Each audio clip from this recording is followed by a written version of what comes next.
Hoje nós vamos entrevistar o Marcos Paixão. Paixão, antes de qualquer coisa, seja parabenizado pela sua aprovação no processo seletivo. Seja bem-vindo ao Novo Repórter. E quem começa hoje é Júlio Rodrigues, Diretório Municipal de São Paulo. Júlio, começa aí, é contigo. Oi, Marcos, tudo bem? Tudo bem, obrigado. E você, Júlio? Tudo bem. Então, a gente queria saber um pouco mais sobre você. Quem é o Marcos Paixão? Bom, eu tenho 40 anos, sou LGBT, casado, pai de 2 peludinhos de 4 patas adotados. Uma pessoa simples até. Eu gosto muito de estar com os amigos, familiares, jogando conversa fora. E eu sou aficionado pelo estudo. Quando eu coloco que eu preciso aprender alguma coisa, eu vou até o final. É muito raro eu desistir quando eu quero aprender algo. E acho que é bacana eu falar também por que eu entrei no Novo, né? Eu escolhi o Partido Novo, na verdade foi o Novo que me escolheu, foi uma via de mão dupla, porque ele é um partido com estruturas sólidas, que respeita as liberdades individuais, isso para mim é muito importante, e tem um trato muito muito bom com o dinheiro público. Eu acho que é muito importante equilibrar esses dois. E eu quero ser candidato para apoiar o início de uma transformação no ensino básico e da saúde da cidade de São Paulo, principalmente nas áreas mais carentes. Eu, se Deus quiser, pretendo deixar um legado, principalmente nessas áreas, para que a gente comece tanto fornecer realmente serviços de qualidade para a população e também dentro da própria Câmara que a gente comece a fazer uma análise de impactos sobre os projetos que a gente está aprovando. Análise não só financeira, diversas análises de impacto também. Legal, obrigado. Beleza. Bacana, Paixão. Próximo a perguntar é o Felipe Sabará, o nosso pré-candidato a prefeito da cidade de São Paulo. Muito obrigado por participar, Felipe, é contigo. Bom, fala Marcos, um prazer estar conversando com você. É muito legal participar aqui do Novo Repórter e principalmente conversando com você, que é nosso postulante a vereador aqui na cidade de São Paulo. Marcos, estou aqui com uma pergunta para você. É uma pergunta sobre São Paulo, sobre a prefeitura e um panorama geral sobre a estrutura, o tamanho e qual é o seu conhecimento sobre isso. Obrigado. Bom, Felipe, valeu pela pergunta. Realmente, São Paulo ela é gigante, né? Se a gente tomar como base somente o PIB da cidade de São Paulo, nós estaríamos em torno do da posição 40ª entre as economias mundiais. Nós temos 96 distritos e administrativamente 32 subprefeituras, 28 secretarias e 18 empresas entre autarquias e fundações, né? E a gente sabe que deve ter alguma ou outra que ainda não estão tão claramente aberto para a gente, né? E o orçamento da cidade de São Paulo, ele é astronômico também, de quase 70 bilhões de reais. Isso para 2020, né?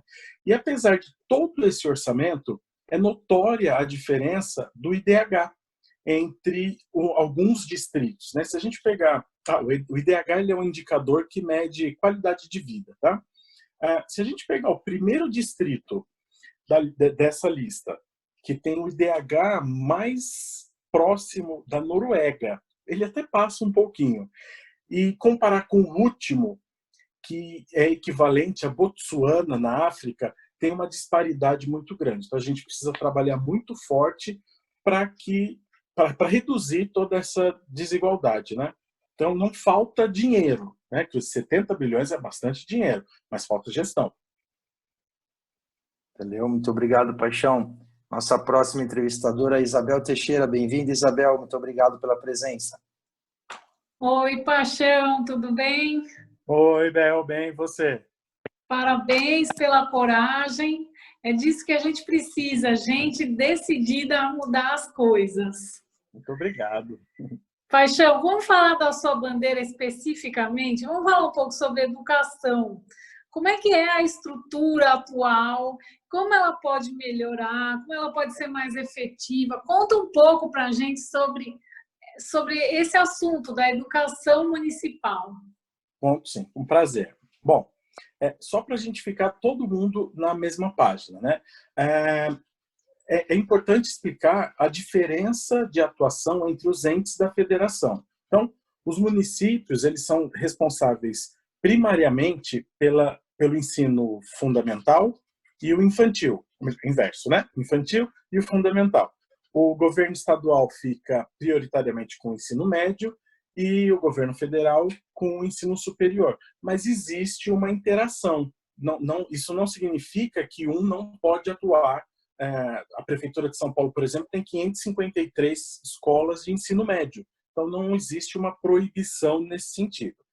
E quando a gente fala de orçamento, também é muito dinheiro. A gente está falando de 13 bilhões e 753 milhões de reais.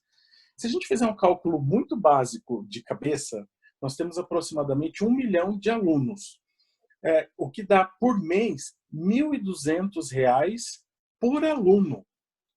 Só é muito dinheiro. E só para mais um efeito de comparação, a média das escolas privadas aqui em São Paulo é de R$ 800. Então a gente consegue fazer mais, né? Não dá para a gente permitir gastar tanto dinheiro e ter uma qualidade tão baixa na educação. E um outro dado que é bem interessante é que a gente tem 3.685 equipamentos de ensino. E desses, 57% estão na mão das organizações sociais. E mesmo assim, a gente ainda tem um déficit estimado de 50 mil vagas em creche aqui na cidade de São Paulo. Nossa. É muita coisa. Muito obrigada. Por nada. Próximo entrevistador é o Eugênio Figueiredo, um dos coordenadores aqui do Novo da Zona Sul. Boa noite, Marcos. Tudo bem, meu amigo? Então, continuando no tema educação, vamos falar um pouco do corpo de docentes. Nós temos uma estrutura adequada de professores, Marcos? Nós temos 56.664 professores, que dá uma média de 18 alunos por professor. Esse é o dado frio, seco, né? Mas se a gente parar para analisar a estimativa de que cerca de 30% dos professores ou estão afastados ou estão exercendo funções administrativas, esse número ele fica muito preocupante, porque dá uma média de 25 alunos por professor. E a gente tem que levar em consideração que nas creches a quantidade de professores por aluno é menor. Então é uma base de cálculo diferente da creche para o ensino fundamental e para o ensino médio. Tá? E outro dado que eu acho importante a gente mencionar aqui nesse papo é que nós temos excelentes professores. Eu não tenho a menor sombra de dúvidas que eles existem. Só que a gente não sabe quem são esses professores, a gente não sabe onde eles estão, pois não há uma avaliação específica dos docentes. Então, se a gente quiser fazer por exemplo, uma melhora salarial de acordo com um indicador de desempenho, a gente não consegue, porque a gente não tem esses dados. A gente não consegue nem criar um PDI, que é um plano de desenvolvimento individual, coisa que é muito comum em qualquer empresa, né? Você entender o que o funcionário precisa melhorar e fomentar para que ele melhore naqueles quesitos e a gente tenha um resultado melhor. Maravilha. Bom, próximo entrevistador agora é Luiz Paulo Acorce Pardi, filiado que está sempre presente na rua e nos grupos. É com você, Luiz Paulo. Boa noite, Marcos. Tudo bom com você? Oi, Luiz. Estou bem, obrigado. E você, cara? Tá, jóia, tudo bem. Fala uma coisa, você falou dos professores do corpo de docentes e sobre os diretores, a estrutura e funcionalidade atual são adequados? Nesse quesito, a gente também precisa se preocupar um pouquinho. De acordo com os dados da Secretaria de Educação, nós temos 1.589 escolas e somente 1.472 diretores, o que dá uma defasagem de 117 diretores. O que isso significa, né? Que a gente deixa 117 escolas na mão de pessoas que a gente não sabe a capacitação técnica dessas pessoas. Então, é algo que a gente precisa olhar seriamente. E outro dado é que, em muitas escolas, os diretores não são concursados, e sim contratados por indicação política, especialmente nas OSs.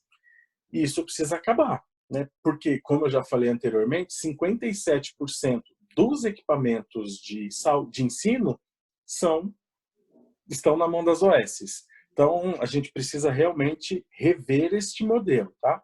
E uma das coisas que eu entendo que seja primordial no papel do diretor seria aproximar os pais ou os responsáveis da escola, tanto na gestão quanto no dia a dia da escola. Perfeito, obrigado, Marcos.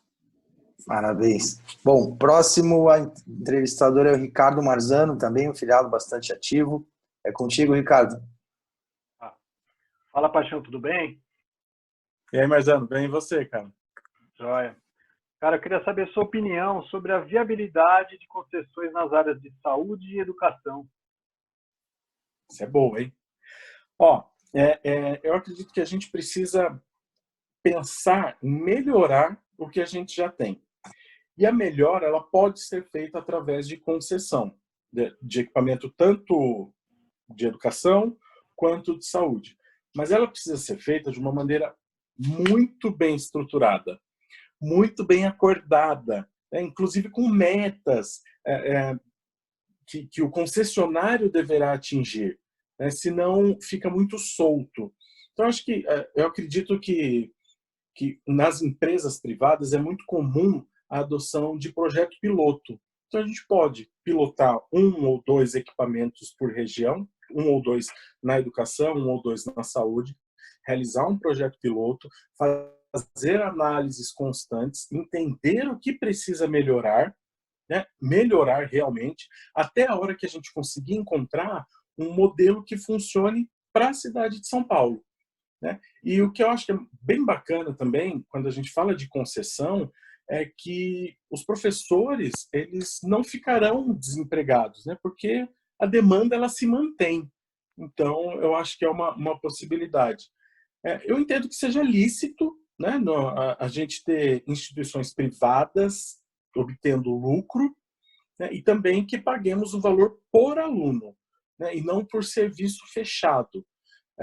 Que a competição entre as instituições, num médio prazo, ela traz uma melhora na educação, pois os pais, ou responsáveis, né, eles podem atuar melhor dentro das escolas e entender que se determinada escola está com os indicadores melhores, ele pode transferir o seu filho para outra escola, ou então cobrar que essa própria escola melhore seus indicadores.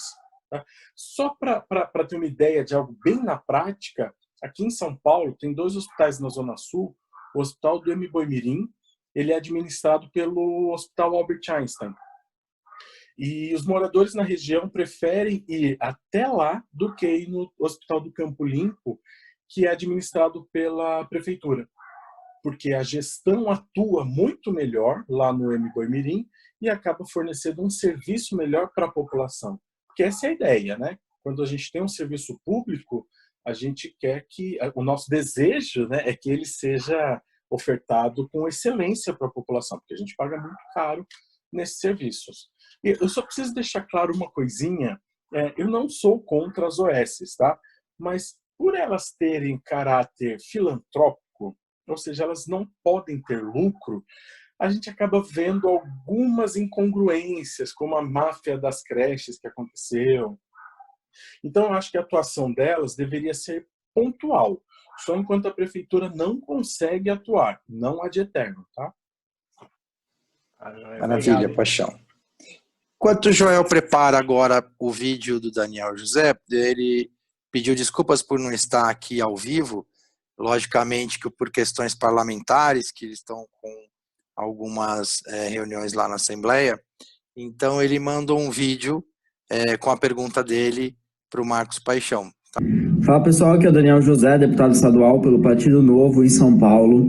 Para aqueles que acompanham meu trabalho sabem que a minha bandeira é a educação, então eu tenho me dedicado bastante desde o início do mandato para que a educação de São Paulo avance, ou seja, a gente tenha melhorias nos indicadores de aprendizagem de português, matemática, redução do abandono escolar, por conta da atuação que a gente tem no nosso mandato. Então, essa é a nossa missão. Eu acho que não existe possibilidade da gente ter um país livre e moderno sem pensar em educação. Então, esse é um pouco da nossa luta lá na Assembleia Legislativa. Nesse sentido, eu gostaria de fazer uma pergunta aí para os postulantes, que é a seguinte: se tivesse 3 projetos, seja projeto de lei, seja fiscalização do Poder Executivo, coisas que estão ligadas ao que o vereador pode atuar, quais seriam as 3 ações que vocês fariam para melhorar a educação, como que essas ações melhorariam a educação e por que elas são as 3 que mais teriam impacto positivo? Bom, perguntas bem interessantes do Daniel, né, que conhece muito bem de educação, e eu acredito que nós temos como atuar em 3 esferas diferentes e que geram um impacto muito bom. A primeira delas é fiscalizar muito fortemente o orçamento da educação, pois são valores muito altos. Lembra que eu falei 13 bilhões e 753 milhões de reais? É muito dinheiro. Então a gente precisa realmente fiscalizar a utilização desse dinheiro, tanto no uniforme quanto na merenda. Eu acredito que precisa mesmo fiscalizar. Um projeto muito bom para avaliação de desempenho dos docentes e dos diretores. É importantíssimo, não sei como a gente ainda não faz isso. Qualquer empresa hoje em dia faz avaliação de seus funcionários, e tem um detalhe que talvez nem seja tão simples, é muito cultural, que é realmente aproximar os pais ou responsáveis da escola, né? Fazer com que eles sintam parte do processo, que eles realmente façam parte do processo, tanto do dia a dia da escola, quanto das decisões mais estratégicas. É muito importante a gente capacitar os pais para entender qual seria o papel deles e que consigam fazer uma boa atuação também. Muito obrigado, Paixão. Eu queria agradecer a sua disponibilidade, a disponibilidade de todos os entrevistadores que estiveram aqui com a gente hoje. E eu vou deixar aí os seus últimos 15 segundos para você dar os seus endereços aí para as pessoas te procurarem. Legal. Gente, eu agradeço a oportunidade. Foi bastante bacana fazer esse trabalho, que a gente pôde aprofundar um pouco mais em alguns detalhes, eu passar para vocês alguns detalhes também. Não é simples, mas se fosse simples, não seria alguém do Novo que estaria propondo isso. As minhas redes sociais tudo, tá? Marcos com U, Paixão. É tudo Marcos Paixão. No Facebook é Marcos Paixão SP. Então me procurem, mandem mensagem. Vamos junto para a gente melhorar nossa cidade. Parabéns, Marcão. Sucesso aí, meu rei. Parabéns, Marcos. Parabéns.